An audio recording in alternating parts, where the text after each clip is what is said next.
Right now, some of the largest shipping vessels on the planet are pulling into the western coast of India. They carry thousands of tons of cargo, and they will unload, reload, and get back out to open water in under 24 hours. This map shows the scale of what is happening here. All of these global trade routes are converging on a single privately owned facility, Mundra Port. As this chart breaks down, this one location single-handedly controls a full 1/3 of India's entire container traffic. But what makes that volume truly staggering is the geography. 3 decades ago, this exact location was an empty, cyclone-prone salt desert. There were no deep water docks, no massive cranes, and practically no roads. In less than 30 years, Mundra transitioned from that desolate salt flat into a high-speed logistics hub, processing cargo at a scale that had previously been impossible on this stretch of coastline.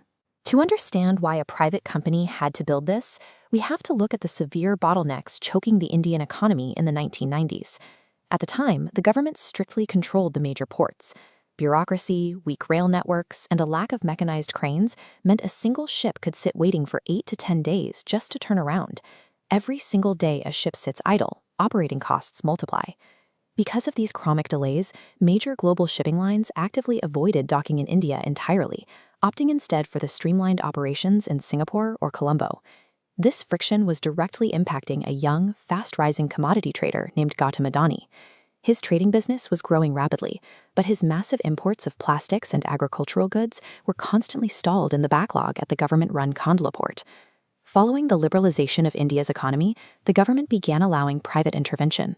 Adani secured approval to build a captive jetty, a small, privately funded dock specifically permitted to handle his own cargo, bypassing the government bottleneck entirely. The sheer inefficiency of the state system essentially forced his hand. To keep his trading business alive, he had to build his own infrastructure, setting the stage for an enormous financial gamble. When it came time to pick a location for that initial dock, the choice of Mundra seemed entirely illogical. It was a remote, swampy stretch of coastline with terrible road connectivity, far away from established industrial zones. But the technical surveys revealed a hidden geographic asset. Right off the shore of that barren salt flat, the natural ocean depth plummeted to between 15 and 20 meters. This cross-section shows exactly why that matters. According to the physics of buoyancy, a massive ship displaces an enormous amount of water, which exerts an upward force to keep it afloat. A 20-meter draft provides enough clearance for colossally heavy vessels, like 300,000 deadweight tonnage oil tankers, to dock safely without scraping the seafloor.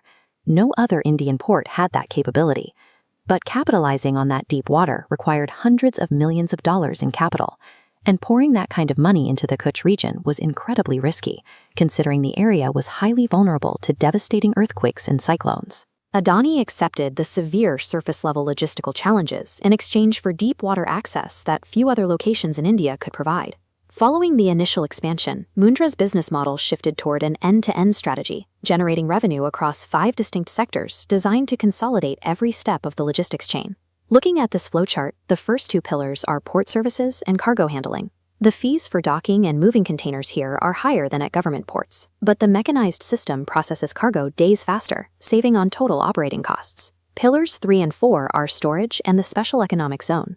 Adani leases out over 8,000 hectares of land to private factories and power plants. These businesses constantly generate massive streams of new cargo, feeding directly back into the docks. The final pillar is logistics. The company built its own private railway lines and truck networks.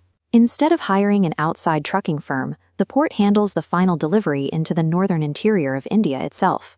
Once a shipping company enters the harbor, they are seamlessly guided through offloading, storage, and cross-country rail delivery, all while paying a single operator.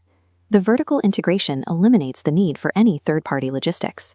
On a macroeconomic level, the results are undeniable. The efficiency of this private model applied intense pressure to the entire Indian shipping sector, helping drag the national average turnaround time down from over 200 hours in the 90s to under 48 hours today. But expanding a massive industrial footprint across fragile coastal wetlands inevitably creates friction. Government environmental committees have formally accused the port developers of destroying crucial mangrove forests and deliberately blocking natural water creeks during construction.